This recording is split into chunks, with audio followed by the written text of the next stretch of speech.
Construcast, arquitetura, engenharia e construção.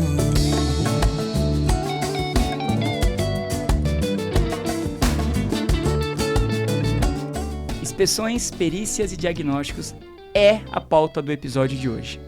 Para falar sobre o assunto, eu recebo Marcos Grossi. Ele é engenheiro e você que não teve ainda a oportunidade de conhecê-lo, ele apresenta um podcast, fala de diversos assuntos sobre patologias, sobre construção. Especificamente, o assunto você vai conhecer por ele. Marcos, seja bem-vindo ao nosso podcast. É uma honra receber você aqui e aproveito para já na apresentação falar que você é um convidado indicado pelo um grande amigo e irmão, Felipe. Sim, obrigado, Paulo, pelo convite e Felipe, mais uma vez, né, aprontando comigo. Ele gosta de fazer essas coisas, né? Então, mas eu estou totalmente honrado de estar aqui com vocês. Parabéns pelo projeto. Eu assisti vários episódios e todos de altíssima qualidade. Então, muito obrigado aí pela oportunidade de estar aqui conversando um pouco sobre perícias, inspeções aí, que é a minha paixão. Não, bacana. E eu até aproveito para agradecer novamente aí a sua presença. Tenho certeza que vai contribuir muito com a nossa audiência. E aí, durante o nosso bate-papo, enfim, quem tiver curiosidade para conhecer também o podcast que você apresenta, a gente vai colocar aqui o link em todas as plataformas de áudio e de vídeo. Marcos, eu queria já aproveitar para você fazer uma apresentação. Quem é o Marcos Grossi e como você se enveredou aí para o mercado de engenharia e principalmente para uma área tão desafiadora, sim, né, sim. que é a que você atua atualmente. Perfeito. Eu, assim, tive um privilégio da vida, né, de ter os dois pais engenheiros civis que atuam com perícia. Então, eu com 15 anos, eu estava buscando emprego, né, estava vendo meus amigos fazendo, vou ser estoquista, vou trabalhar no McDonald's. Eu fui lá, tirei minha carteira de trabalho e estava batendo de porta em porta. E daí meu pai descobriu e falou assim, você está procurando emprego? Por que você não vem trabalhar comigo? E daí, com 15 anos, eu comecei a trabalhar auxiliando ele com perícias judiciais, extrajudiciais. Desde os 15, né, eu trabalho com isso. E daí, depois, foi, só uma consequência. Eu ia bem exatas, gostei da área, me formei em engenheiro civil. E daí, eu tive uma ruptura aí nessa área, né, quando eu falei assim, eu nunca vou provar o meu valor estando debaixo da asa dos meus pais. Inclusive, depois eu vou te fazer uma pergunta voltada para esse tema, tá? Pode continuar, desculpa. Não, perfeito. E daí eu falei assim, eu preciso me desafiar. Daí eu saí do escritório e daí eu comecei a trabalhar em construtora. Daí primeiro para pegar a experiência prática, né? Fala assim, nenhum engenheiro é engenheiro realmente se não sujou o pé de barro. Então fui lá, fiquei 7 anos sujando o pé de barro. E você entrou lá com quantos anos para fazer estágio para trabalhar de fato numa construtora? Foi 2000... Eu tinha acho que 19 anos mais ou menos, por aí. Foi no segundo ano da faculdade. Entrei com 17, então por aí. Porque não era tão fácil, né? Porque eu estudava de dia e daí era mais difícil arrumar estágio. Daí quando eu mudei a faculdade para a noite, eu consegui estágio. E daí eu fiquei lá durante 7 anos na construtora. Depois meu pai veio a falecer.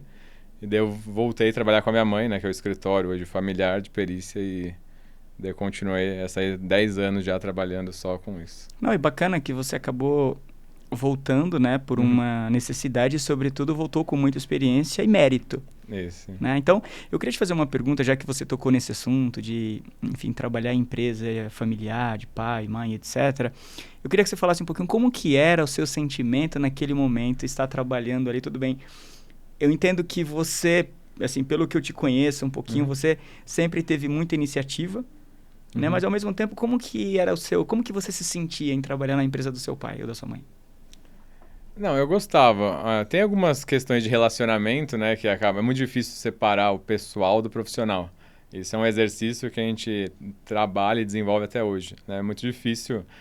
Hoje eu sou o Marcos, engenheiro. Passou da 18, hoje eu sou o Marcos filho, né? Isso é muito difícil. Mas eu gostei por causa da oportunidade, né? Que criança de 18 anos, com 15 anos, 16 anos, está fazendo inspeção predial, Então, quando eu entrei na faculdade, eu já conhecia engenharia melhor que alguns professores, dependendo da área, né? Dentro da área de perícia, eu conhecia muito mais porque eu já tinha... Porque você vivia, de fato, no dia a dia, né? Exatamente. Talvez os bate-papos ali, às vezes na mesa, e era engenharia, né? Isso. Então, tem a questão muito boa de... Você tem portas mais abertas, né? Mas sempre tem essa pulga atrás da orelha. Eu tô aqui por mérito ou porque eu sou o filho do dono, né? Não, é muito bacana. Dono da bola, né? Dono da bola. Então eu trouxe essa pergunta porque, enfim, eu tenho aí experiências vividas aí por várias pessoas e muitas pessoas vêm compartilhar experiências comigo e tal. E eu preciso ter muito cuidado e ter muita coragem para decidir não trabalhar na empresa dos pais e se lançar para o mercado. Então, porque de certa forma não é só o seu desejo de mostrar, de provar que você tem realmente capacidade, mas também você mexe um pouco com a vaidade ali dos pais, que você fala, cara, eu queria que ele tivesse aqui do meu lado para eu me ensinar do meu jeito. Nossa, Então, tem isso. Né? Então, vamos aí à primeira pergunta aqui, ó. Quais são os principais objetivos e benefícios das inspeções, perícias e diagnósticos na construção? Esse campo, né, de vistoria, inspeção e diagnóstico, perícia, ele é bastante amplo.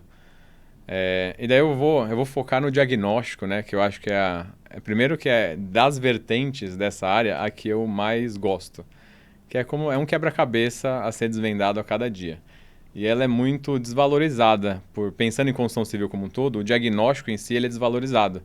Porque quando você tem um problema na sua casa, ou até mesmo numa obra que você está fazendo, a primeira impulso seu chama ali o pedreiro, né? Chama ali o profissional, mesmo que seja uma empresa, chama a empresa de engenharia para arrumar.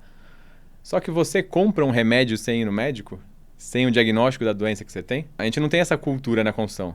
Normalmente a cultura da construção você vai chamar um profissional como eu, ou como o Felipe, né, que atua na patologia, no diagnóstico, se o problema voltar. Então é na tentativa e erro. Se deu certo aquilo que foi feito, se maquiou bem, né, se escondeu o problema, você não vai chamar. Mas se voltou, daí você acaba chamando. Então é por uma dor, né? De já ter gastado dinheiro, recursos e o problema não foi solucionado. Eu vou só trazer um pouquinho antes uma pergunta, não porque eu raciocínio, né? Também é uma preocupação do meu lado aqui.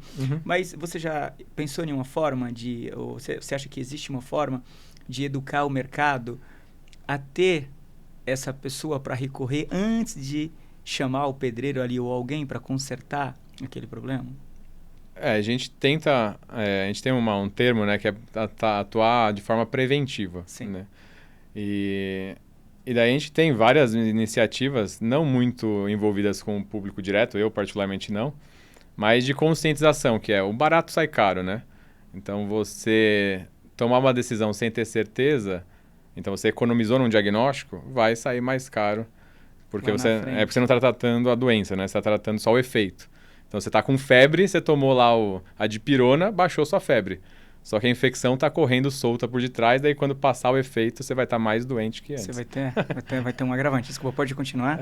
Não, mas é isso. Então, assim, eu gostaria de cada vez mais elucidar mais o público, mas dentro do próprio setor de construção, ainda existe essa dificuldade e eu acho que é por causa do custo. Porque as pessoas normalmente tomam uma decisão baseada no custo imediato. E vai sair mais caro, né? Se eu vou gastar X para arrumar e eu tenho que gastar mais Y com o diagnóstico, obviamente sai mais caro.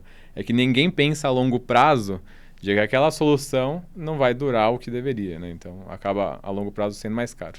Marcos, você acha que está ligado à cultura do brasileiro isso? Porque eu te faço essa pergunta, quando a gente fala hoje, eu vou contratar uma empresa de consultoria e tal. Às vezes eu tenho um cliente aqui que fornece esse tipo de solução para o mercado. E a gente tem um grande desafio que é mostrar valor nesse serviço de consultoria. Perfeito. Entende?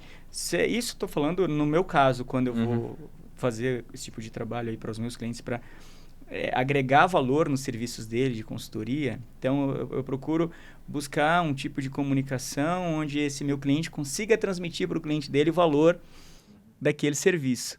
Né? No seu mercado, ele está muito ligado à cultura do brasileiro? Como que você vê isso? Eu acho que é mais falta de conhecimento, talvez, em parte, né? Tem uma parte da cultura, porque, na verdade, a cultura é uma forma de conhecimento, né? Tipo, replicada pelas ações. Mas, pensando, você falou um termo muito importante, valor, né? Então, se a gente conseguir mostrar valor para o cliente, é impossível que racionalmente ele tome a decisão de não contratar um diagnóstico. Né? Porque se você fizer uma análise de risco, né, se eu não contratar o diagnóstico, eu tenho, sei lá, 90% de chance de ter que gastar de novo com o mesmo valor. Se eu fizer o diagnóstico, vou ter 10% de chance de gastar de novo esse valor. Né? Então, racionalmente, não seria uma decisão racional a ser tomada. Então, acho que é mais, se você conseguir esclarecer, quem tomar decisões de forma racional não tem por que fugir, né, disso. Quanto vale a segurança? Então, a decisão a gente só sabe, na verdade, o preço das coisas ou o valor das coisas quando você toma, na verdade, uma decisão equivocada, uma decisão errada. Então, eu vou te fazer outra pergunta antes. Eu quero agradecer o apoio da produtora de vídeos Infinity Plus, que é especializada no mercado de construção, arquitetura, engenharia e indústria. Agora eu queria te perguntar, aproveitando esse tema, como você trouxe aí o exemplo da medicina, também a gente tem um grande agravante que é, a partir do momento que eu vou ao médico, eu estou com uma dor, e esse clínico geral, ele simplesmente receita ali um remédio para eu tomar, beleza, eu vou e tomo, e só que eu saio de lá com a dúvida, será que realmente ele tomou essa decisão certa, ou ele, de repente, ele está sendo ali, ele está agindo de forma interesseira numa indústria farmacêutica X, que eu tenho que consumir aquele remédio com base no achismo dele. Perfeito. Tá? Geralmente, quando eu vou ao médico, eu não saio do consultório, eu não tomo nenhum tipo de remédio com base no achismo. Né? Eu gosto de alguma forma, eu forço o médico a fazer, não, eu quero fazer o exame. Eu quero fazer um exame para que, de fato, esse remédio que eu vou tomar esteja alinhada com aquilo que é o que eu estou sentindo. E tal. No seu mercado, então vamos aproveitar, vamos tentar agregar valor nisso. Porque eu entendo que também, da mesma forma que você tem bons profissionais, que através da experiência já vivida ele consegue passar um remédio ali para aquela dor, você também tem muitos aventureiros. Ainda mais quando vivemos em época de rede social, que a gente mede muito métricas de vaidade, que as pessoas estão gerando conteúdo a todo custo. Né? Exemplo disso é o que aconteceu agora com aquele prédio da Praia Grande. Eu vejo aí engenheiros aproveitando para dar diagnósticos com fotos, ou seja, fotos da internet. Sim. Ninguém foi lá e viveu de fato, ninguém foi lá fazer um diagnóstico presencial para entender as coisas, enfim. Então, queria, no seu mercado também, como que funciona isso? Sim, você tocou num ponto muito importante, né? Que é uma luta diária, que particularmente eu enfrento, pelo menos nas minhas redes sociais. Eu tento combater o mau diagnóstico a todo custo. Então, eu quis até falar do diagnóstico, né? Porque é uma área que me interessa muito. E mesmo aquele profissional mais capacitado que tem no mercado, ele não conhece o diagnóstico em toda a sua essência, porque falta, inclusive, estudo sobre diagnóstico. Se você pegar artigos sobre diagnóstico, eles são muito nebulosos, né? E daí, se você pegar outros profissionais muito experientes e competentes na área, eles vão falar que o diagnóstico, ele depende muito da experiência do perito. Né? Então, precisa da sensação do perito. Eu discordo frontalmente. Da sensação do perito? Da subjetividade do perito. E eu discordo frontalmente disso. Por quê? Quando você contrata um engenheiro para fazer um diagnóstico, você não está contratando a opinião pessoal do Marcos. Você não quer saber a minha opinião pessoal. Você quer saber a opinião da engenharia sobre aquele assunto. É o que você falou. Eu não aceito a opinião pessoal do médico. Eu quero uma demonstração fática, uma evidência científica.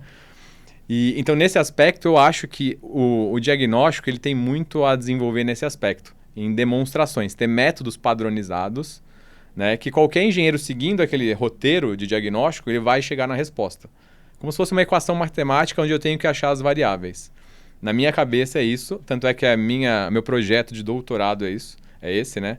Metodologia do diagnóstico, porque a gente tem essa carência. Mas você tem, então, mesmo quem é muito bom, ainda falta porque a gente tem escassez de recursos metodológicos na área. E tem os profissionais que começam a entrar na área e daí não tem noção do que é o diagnóstico. Eles estão só na ponta do iceberg. Daí a situação é bem pior. Tudo para eles é virose, né? Tudo é virose. E receita ali sempre de pirona. É aquele negócio, tem isso na nossa área, então a gente tem que combater. E quando você toca no assunto de metodologias e tal, como que funciona o processo, né, para você chegar no diagnóstico e tal, para você poder apresentar de fato, isso aqui? Isso. Primeiro eu vou falar o que não é, que é o que normalmente acontece até para você. Se já contratou um diagnóstico, você vai saber se o que você contratou está suficiente ou não. O que não é. Hoje, normalmente, você vai pegar um livro, né? Daí, se você pegar o meu livro, por exemplo, que está aqui, tem um monte de desenhos de problema. Né? Então, um merchan, né? Vou fazer um merchan, aproveitar, né? Você tem desenhos de fissuras, por exemplo. Então, lá tem, fissura de retração tem essa cara. Daí, o profissional vai em campo, tira a foto e compara essa foto com a figura do livro e faz o diagnóstico. Fala, essa fissura é de tal coisa porque no livro está escrito isso. Isso não é um diagnóstico. Porque o único ponto de contato que você tem daquilo é a forma, né? Sim. Então, existem várias manifestações, várias doenças. Vamos pensar em doença acho que do ser humano, fica muito mais fácil. Porque você consegue falar com um público muito maior. Isso. Então, você fala febre. Milhares de doenças causam febre. Então, milhares de problemas construtivos vão gerar aquele tipo de fissura. Então, você só ficar comparando... Eu sou bem radical, porque é crítica, né? Você ficar comparando figurinha de problema do livro com a realidade não é diagnóstico. Tá? Então, o diagnóstico, como ele funciona? Você vai coletando evidências e vai tentar montar uma história na sua mente. Uma história que a gente fala que, para ficar mais fácil linguajar, é a história mais provável. Né? Então, existe um método da ciência, isso, né? Então, tudo que a gente tem hoje no diagnóstico, a gente acaba importando da ciência. Não sei se você já ouviu falar da navalha de Ockham. Não. Que é assim, se você tem duas explicações para um mesmo problema, você vai ficar com aquela que é menos complexa, porque a realidade é simples. Então, por exemplo, se você viu um monte de pegadas na praia, qual que é a resposta? Uma pessoa andou. Tá lá e andou e fez as pegadas. Daí você vai olhar o tamanho do pé, daí você vai ver, tamanho 43. É mais provável que seja um homem ou uma mulher? Entendi. Você vai, lógico, um homem. Isso, mas você tem certeza que é homem? Não. Não é, porque existem mulheres que podem calçar 43. Sim. O diagnóstico é isso. Você sempre vai estar trabalhando com um cenário mais plausível, né? Então, você na sua cabeça vai montando cenários vários. Um grande erro diagnóstico é montar um cenário só. E daí aquele perito, né, o diagnosticador muito confiante, o primeiro cenário da mente dele é o que ele acha que é a verdade, dele receita e fala que é virose. E aí, ainda nesse momento de certeza, né, daquela pessoa que está falando ali, ou seja, está fazendo aquela análise e tal, ainda vou bater um pouquinho de novo nessa parte de redes sociais, de pessoas que têm uma capacidade muito grande de se lançar, de falar, e eu entendo que ao mesmo tempo que você tem muito tempo para estar gerando conteúdo nas redes sociais, eu entendo que você não... Enfim, você acha que está deixando de fazer aquilo que você realmente, em tese, faz bem, que é a execução daquilo que é a mão na massa, que é estar ali realmente vivendo aquele... mergulhado, ou seja, fazendo uma imersão de fato em descobrir uma solução ali para aquele desafio, para aquele problema. Se essa pessoa tem uma capacidade muito boa de se comunicar e tal, e ela acaba incutindo naquele cliente que aquilo que ela está falando é a certeza que... Ou seja, é a certeza dela que aquilo é o resultado correto.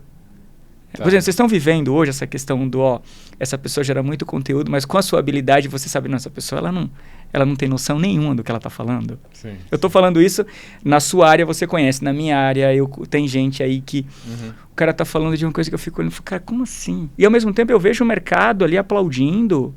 Sim. Sim. Assim, sabe, pessoas totalmente sem noção.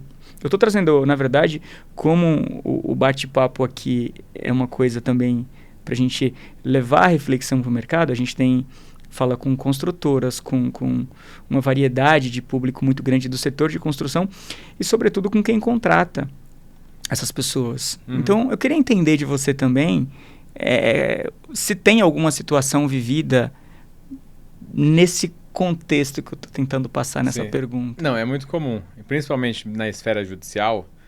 na esfera judicial você acaba tendo a figura de vários peritos em simultâneo no mesmo caso. Um nomeado pelo juiz e às vezes um nomeado por cada parte. Daí você tem essas discussões. Você tem 3 ali para cruzar. Isso, e daí é técnica pura. E tudo isso tentando convencer o juiz. Obviamente que ele vai ouvir mais o perito que ele nomeou, né? E daí para o juiz como ele deve pensar nisso, né? Ou você como cliente que contratou a perícia, será que aquelas informações para um leigo, né, já não são suficientes para ser uma explicação? Será que se ele fizer um exame de sangue e te falar, você está com taxa de leucócito alto, isso indica que é uma virose mesmo, você já não vai ficar convencido? Muito provavelmente sim, porque você não domina a área. Então você acredita, né, no viés de autoridade do profissional.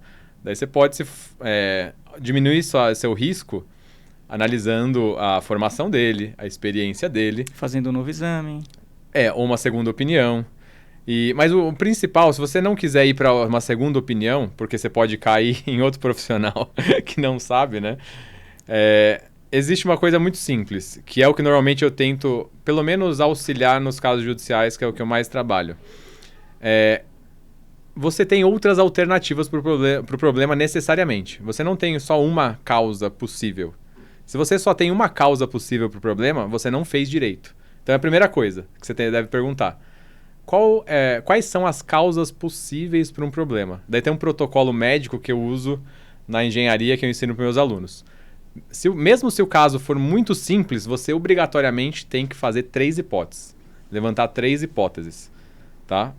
Porque senão você pode estar envolvido com vieses. Né? Esse viés de, eu já vivi isso no passado, então eu estou associando o meu diagnóstico da semana passada com o de hoje e não estou me baseando realmente nas evidências reais. Então, obrigue ele a apresentar outros cenários e confirmar por que é o cenário que ele escolheu e não os outros. Daí sim, quando você tiver várias opções de caminho e ele te justificar qual que ele escolheu, daí você pode ver se é mais ou menos coerente, que é igual a pessoa andando na praia. Se ele te mostrar, tem um estudo que fala que 90% da população masculina, que 90% de quem tem calça 43 é homem, ele vai te convencer com uma evidência de um estudo. Mais plausível. Mais plausível. Mas qual é a outra hipótese? Teve uma mulher com o pé grande, tinha 2 pessoas caminhando na praia, uma com o pé pequeno e um pé grande, só ficou o da pé grande. Tem várias histórias. Ele falou, isso é muito pouco provável por alguns argumentos. Tá? Então, o caminho das 3 hipóteses é o grande dica, né, para qualquer diagnosticador iniciante e até para você validar o diagnóstico de médico, qualquer pessoa que for fazer um diagnóstico na sua vida. É a regra das 3 hipóteses. E aí, no seu meio, existe algum gabarito onde você siga ali aquela forma de estruturar esse documento para facilitar a tomada de decisão, por exemplo, uma forma que facilite o entendimento não só do juiz, mas também daquela pessoa que contratou esse estudo?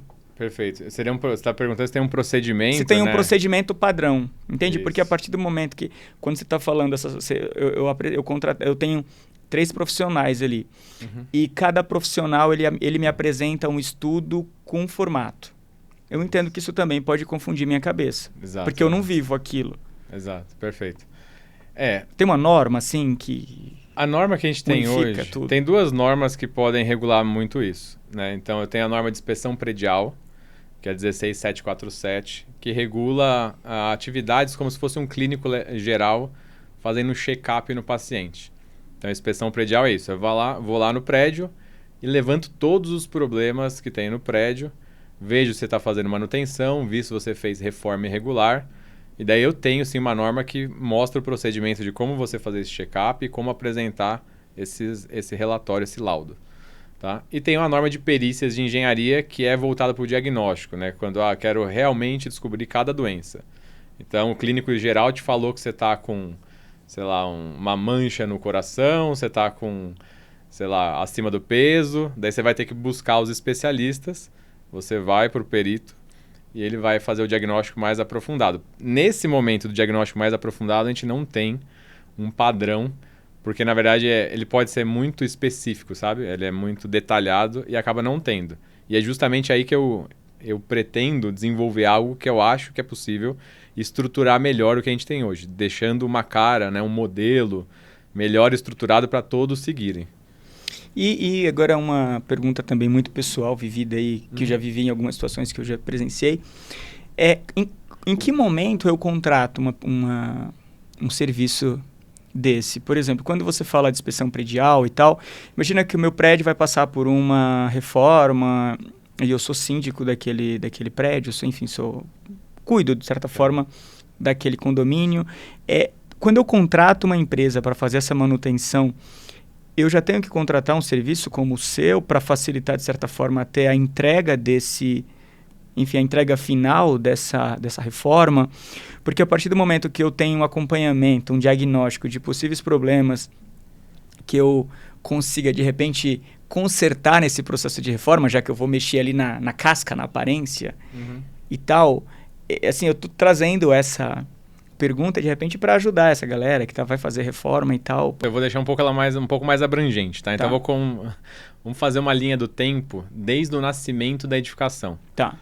Então, ó, nasceu, acabou de construir, tá lá passando, entregando do construtor para o usuário. Nesse momento já é importante você fazer um check-up, uma inspeção.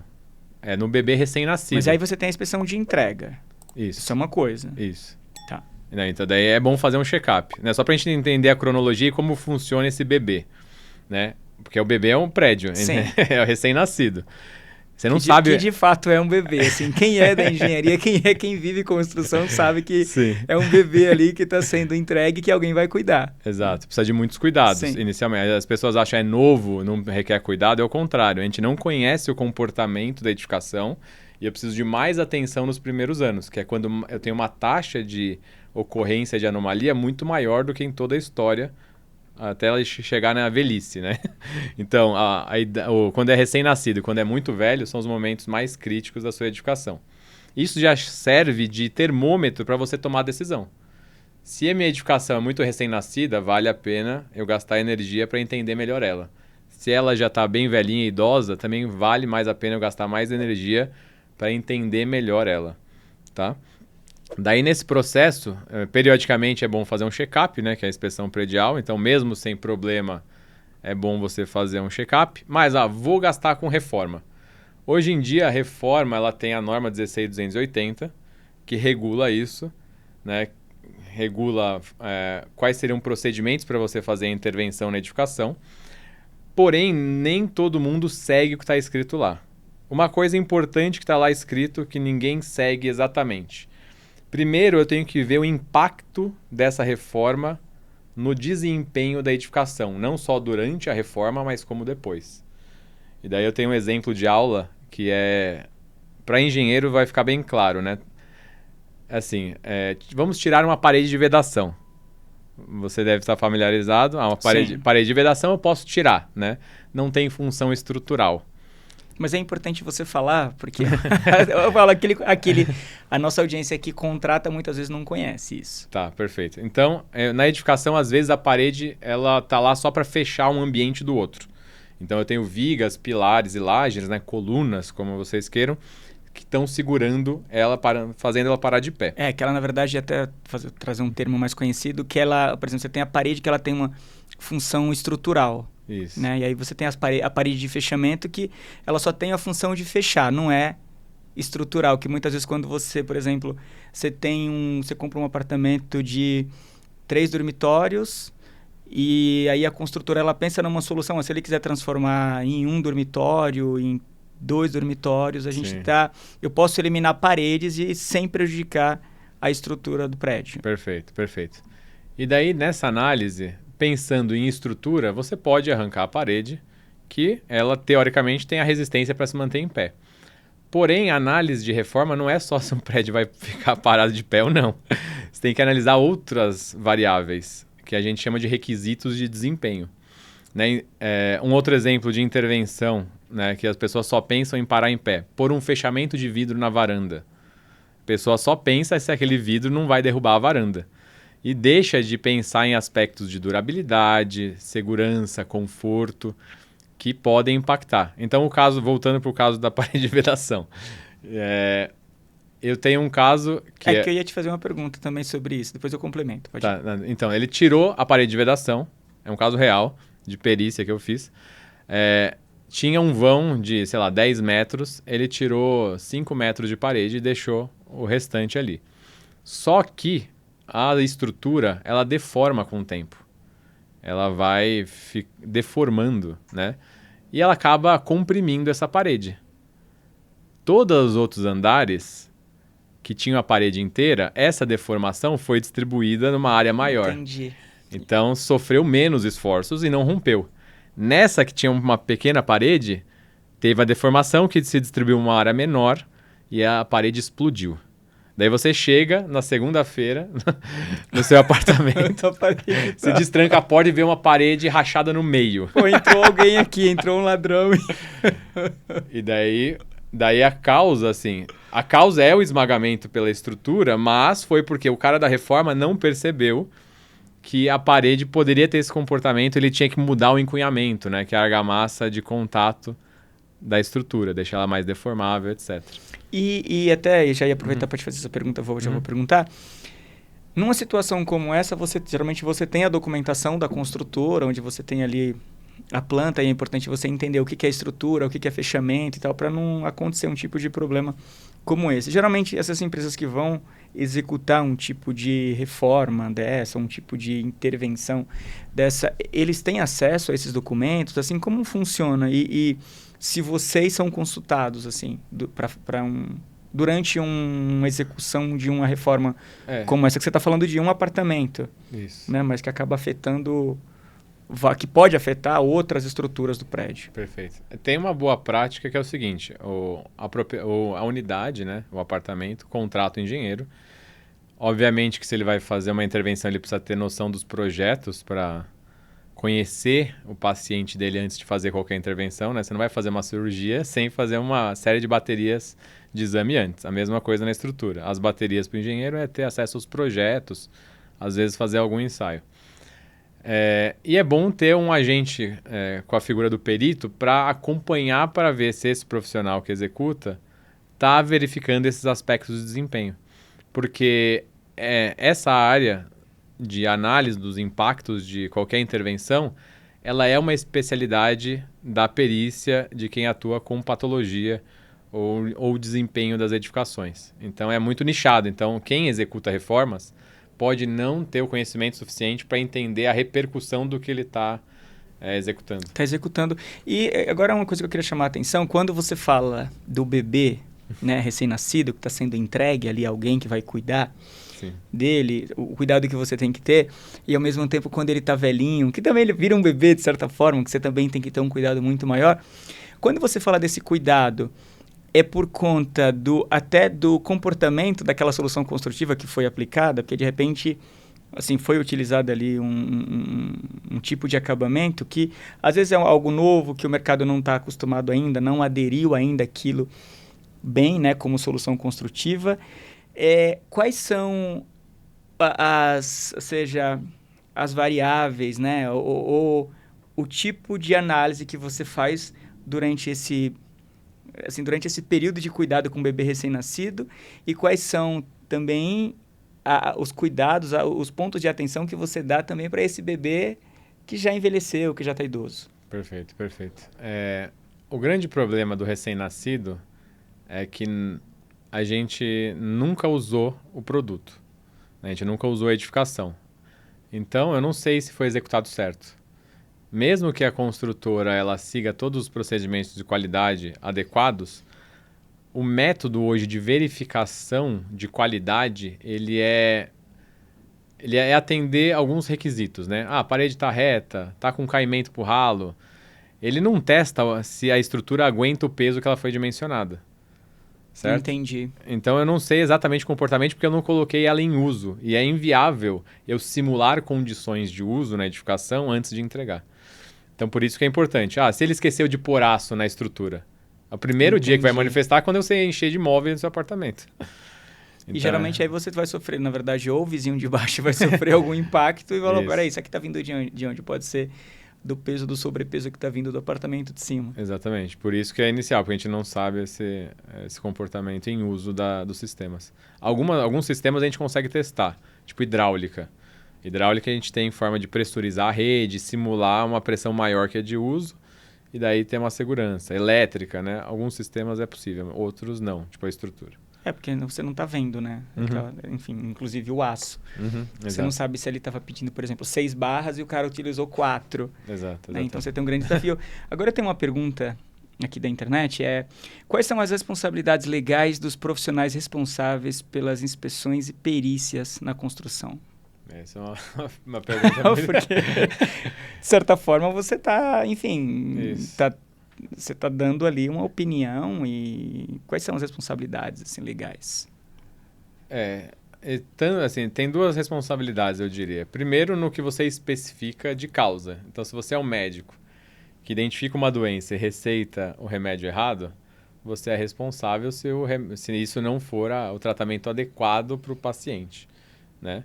E você tem uma outra responsabilidade que é por omitir alguma coisa, deixar de ver, que eu acho que é a que mais pode pegar até, né? Então, profissionais que às vezes assinam laudo sem ir no local, então eles estão assumindo um risco de ter um problema lá que eles não viram, e daí eles estão se responsabilizando, porque eles eu vou atestar no laudo que o paciente ele só tem um problema, só que ele tem um segundo problema oculto.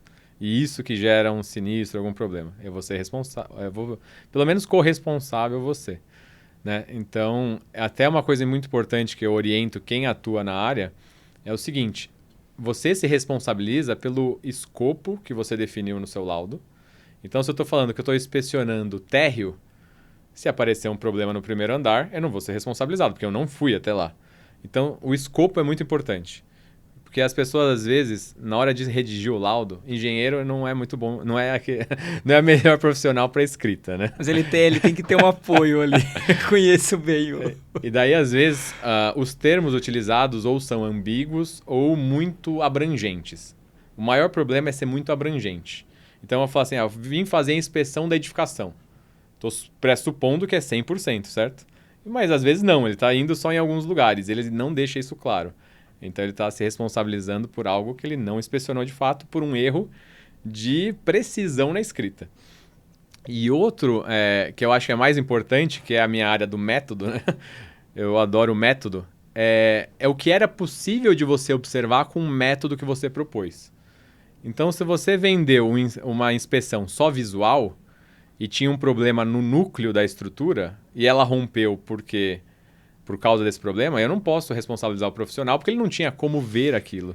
O ideal é você já prever isso, né? Se eu sou um bom profissional, eu sei que a inspeção sensorial é insuficiente para ver determinado problema e eu vou sugerir no meu escopo, esses ensaios aqui, tá? Mesmo com ensaios, não é certeza que eu descubra, porque a maioria dos ensaios que a gente tem hoje são destrutivos.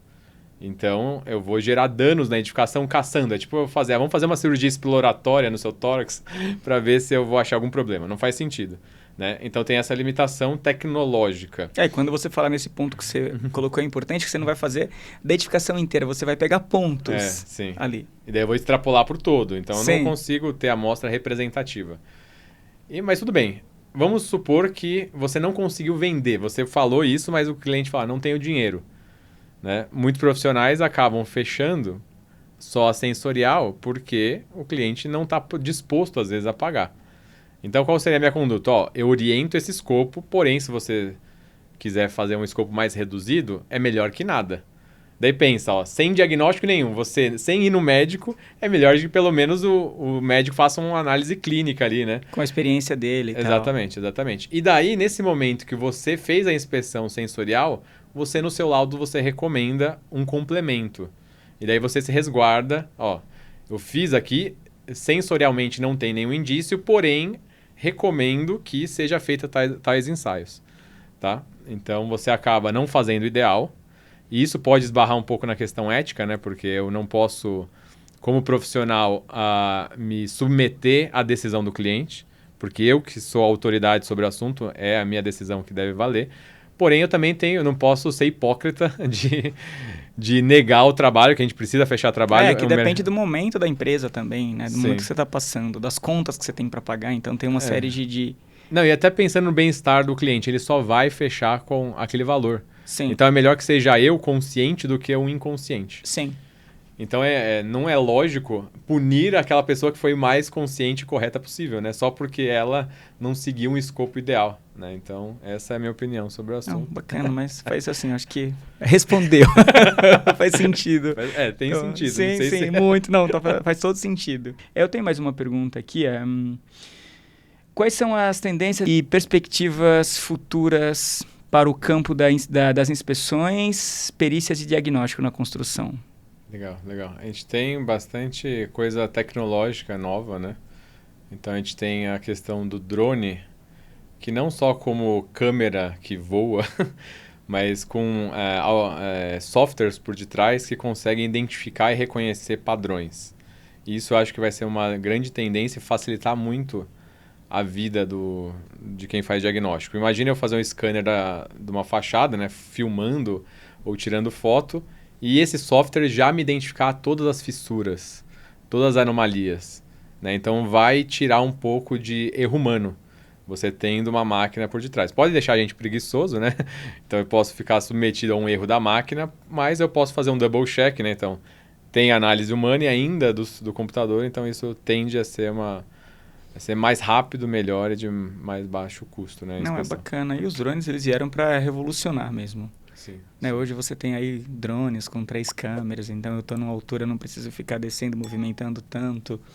Né? Tem a questão aí da análise por temperatura. Sim. Né? Então, como acho que é um ponto bem importante que você trouxe aqui, que vale a pena, enfim, reforçar. E nessa parte de, como você citou, de tecnologia, ao mesmo tempo que a tecnologia ela vem para somar, também ela atrapalha muito, principalmente nesse ponto que ela acaba deixando as pessoas com preguiça de pensar e, sobretudo, muito refém da tecnologia. No seu meio, como que está sendo o uso da tecnologia, né, nessa questão? Porque quando a gente fala da experiência também do perito, né, da pessoa que está ali fazendo aquele diagnóstico, tudo bem, isso conta muito. Mas e a tecnologia como meio? Como está sendo utilizada, né? Além dos drones, é claro. Sim. A gente tem, para esse aspecto, a gente tem softwares, né, que fazem cálculos, dimensionamentos. A gente tem o próprio ChatGPT, que agora está sendo usado, né, inteligência artificial, até para ajudar no diagnóstico. Eu acho que no futuro a gente vai ter inteligência que vai conseguir, o drone vai lá, escaneia, vê a fissura e a inteligência já faz o diagnóstico da fissura. Isso eu acho que não está muito distante. Mas, assim, é tudo uma questão de consciência do profissional. Ele tem que saber que aquilo é uma ferramenta e ele não está dando a resposta certa. Porque se você coloca lixo na entrada, vai sair lixo na saída. Sim. Então é uma questão de conscientização. Obviamente que o instinto humano é conservar energia, né? Então, quanto menos eu pensar e mais eu ganhar dinheiro com isso, mais eu vou... Melhor. Melhor. Então, é mais uma questão, acho que, de conscientização das pessoas, de que aquilo não traz a resposta absoluta, principalmente em software de cálculo, né? Quem mexe com dimensionamento de estrutura, por exemplo, sabe que o software te dá mastigado todos os valores. Só que se você lançou algum dado errado, ou tem alguma configuração particular da estrutura que o software ele não consegue entender ali, ou ele tem uma limitação, você vai ter que ir manualmente e fazer o detalhamento daquele local. Então é importante checar, né? Mesmo você usando a tecnologia, dar uma checada geral para ver se... Porque de repente você pode ter um número que com a sua experiência, ou com o que você já vive ali no dia a dia, você fala, peraí, isso aqui tem alguma coisa errada. Você vai lá e conserta. Você não fica tão, assim, refém, né, da tecnologia. Ah, beleza, fiz, tá ok. Não, checa. Isso. Essa checagem é importante. Isso, na minha área de diagnóstico, seria como se fosse um falso positivo ou um falso negativo, né? Você tem que saber que isso é possível. Então, o resultado de um ensaio, de um exame, não necessariamente representa a realidade. Então, sempre você tem que fazer essa checagem. Mas com o software você ganha tempo, porque em vez de eu checar 100%, eu consigo analisar amostralmente nos pontos mais críticos e daí ganhar velocidade. O software já te traz uma estrutura mais para você, de repente, só ir alimentando ali os dados, trocando uma informação por outra. Então, isso é importante. Você tem alguma coisa que você gostaria de falar que eu deixei de te perguntar? Não, acredito que não. A gente fala bastante. Falamos até demais, né? Te coloquei aí em situações. Falei bastante. Ô Marcos, e assim, a gente tem o quadro aqui, Convidado Convida. Eu queria ouvir de você quem você gostaria de ver e ouvir aqui no ConstruiCast. Uma boa pergunta. Você se preparou para isso ou não? Não me preparei.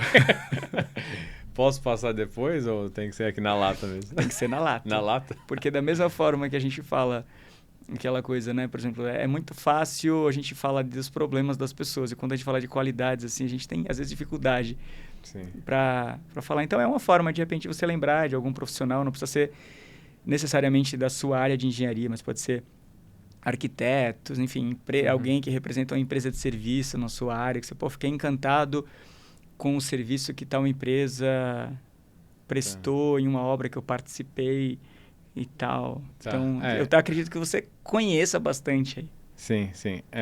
Tem uma pessoa que tem um carinho muito grande por ela, e ela é uma arquiteta, trabalha com patrimônio histórico. Não sei se vocês já entrevistaram alguém dessa área. Não. Mas é uma área muito interessante. Eu mesmo tinha começado o doutorado em arquitetura só para trabalhar com patrimônio, que é uma área bem fechada para os arquitetos. Então, a Fernanda Craveiro, uma amiga minha que... Fernanda. Ela trabalha com patrimônio histórico, então edificações tombadas, essas coisas. Bacana, então imagina você. Hoje, inclusive, estava conversando com o Roberto Loeb e a gente estava falando dessa parte de preservação, né? De você preservar uma história. E, enfim, acho que não foi por acaso que você sugeriu. Legal. Que era uma pauta que a gente estava aqui para tratar e você já trouxe. Que bom. Então, tem uma sinergia da arquitetura com a patologia, envolve muita coisa. É muito bacana, né? E quando a gente estava falando como foi falado aqui, né? Do bebê que virou um velhinho e tal, acho que faz todo Vamos falar de geriatria depois. Sim, vamos falar de geriatria, então faz todo sentido. Agora eu queria que você falasse um pouquinho, você que conheceu um pouco o ConstruiCast, o que esse canal representa para você, tendo em vista que a gente vem com esse propósito de unir, né, toda a cadeia, de falar de diferentes sistemas construtivos e não defender só o concreto, o aço, o vidro, enfim. Então, a gente fala de soluções construtivas como um todo, fala de conexões. Então, a gente entende que um empreendimento, você tem o arquiteto que desenhou, você tem um engenheiro que tornou aquilo de pé, mas você tem também a mão de obra que concretizou aquele sonho. Inclusive, você tem os engenheiros como você que aparece ali para trazer um diagnóstico muitas vezes de viabilidade de execução de uma reforma, por exemplo, de como preservar mais, ou seja, como que eu trago soluções que vai evitar possíveis problemas no futuro com o tipo de material utilizado. Então, queria que você falasse um pouquinho assim, o que o ConstruiCast representa para você como engenheiro civil. Perfeito. Uma coisa que eu acho assim, que é uma contribuição do ConstruiCast é não trazer uma visão muito limitada, né, circunscrita a um tema. Porque, na verdade, a interação dos agentes da construção são diversos, como você falou, é multidisciplinar. Né? Não só profissional, mas de usuários, de sociedade. Né? A construção tem um impacto social, cultural, que a gente, às vezes, nem imagina. Então, a gente começar a colocar a realidade em caixas é só uma forma de a gente simplificar ela para a gente entender. Só que o ideal é essa proposta, de analisar o todo. Quanto mais eu entendo o todo, mais eu consigo entender as inter-relações e fazer melhor meu trabalho. Eu tenho uma frase que é bem interessante. Eu só comecei a ser um engenheiro melhor depois que eu comecei a estudar coisas que não eram de engenharia. Porque daí eu comecei a entender a realidade como ela é, não como o engenheiro enxerga. Faz todo sentido. Inclusive, quando eu falo, né, dessa questão de união, de entender como as coisas funcionam, por que não ouvir quem contratou aquele serviço, quem vai morar naquela edificação, naquele edifício. Então, tá tudo muito ligado, assim. Sim. Esse é o nosso desafio, o nosso propósito aqui. Perfeito. E é o modelo de sistema de gestão, né? Você ouve os usuários, todos os stakeholders, né? Todas as partes envolvidas. Então, é perfeito. Sim. E acho muito bom esse projeto, esse ideal, e desejo muito sucesso para ConstruiCast. Não, bacana. Vamos juntos aí construir esse canal, né? Construir essas pontes para que, de fato, a gente consiga deixar um legado aí para as próximas gerações, para os próximos engenheiros, enfim, arquitetos e profissionais da construção. Agora eu queria te passar aí as palavras finais para a gente encerrar esse conteúdo incrível, enfim, cheio de insights. Legal. Primeiro, eu gostaria de agradecer. É uma honra sempre estar podendo compartilhar, né? Ser convidado e as pessoas quererem me ouvir já é um privilégio, né? Você ser ouvido. Então, eu agradeço muito essa oportunidade porque eu tenho muita coisa para falar que eu gosto de falar dessa área especificamente de perícia, que é a minha paixão, né? Eu sou um workaholic e gosto muito de falar sobre o tema e falar. Então, muito obrigado pela oportunidade de estar aqui compartilhando. Então, toda a troca, né? Sempre que eu acabo conversando, a gente acaba tendo insights. Então, você me deu várias realidades nas suas perguntas, né? Coisas que me fizeram refletir, enxergar a realidade de forma distinta. Então, essa troca, acho que ambos acabam ganhando. E toda a audiência acaba ganhando também com essas trocas. Não, bacana. E por falar de troca, eu queria que você falasse também dos seus livros. Sim, já quer trocar? Eu já quero trocar, eu já quero, inclusive, que você falasse um pouco do, né, não só desse, mas você tem mais 3. E queria que você falasse um pouquinho. Aproveita aí nossa audiência. Tá bom. Esse daqui é um livro Inspeção e Recebimento de Obras. Esse é meu, né? Esse aqui Ou é você presente. Então, esse daqui você devolve pra mim. É meu. Tá? Esse aqui é meu. Tá. Ele foi uma dissertação de mestrado, né, que foi uma necessidade, a mesma necessidade que eu falei hoje do diagnóstico. Na época eu identificava essa carência na inspeção de recebimento. Cada profissional fazia de um jeito, não tinha modelo, padrão e método. Então aí a proposta é ter um método padronizado para fazer a inspeção de todos os sistemas construtivos da edificação. Não, é bacana, é bem ilustrativo, bem... Tem foto de tudo, né? São vários checklists. Eu falo que ele é um resumo de todas as normas técnicas possíveis de serem observadas no momento do recebimento. Então, é um resumo de mais de 100 normas que eu fiz em formato de checklist para você ir olhando ali. Então, são 100 normas mastigadas no livro, ilustradas, né? Então, é basicamente muito isso. Bacana, bem ilustrativo, muito fácil de entender. Isso. E os outros livros, quais são? Daí os outros são capítulos que eu escrevi, que é o Manual de Engenharia Diagnóstica, que eu escrevi junto com 33 outros autores, onde eu falo de metodologia do diagnóstico, que é o que a gente falou um pouco aqui hoje, e falo também de inspeção de recebimento. Então, tem 2 capítulos nesse livro.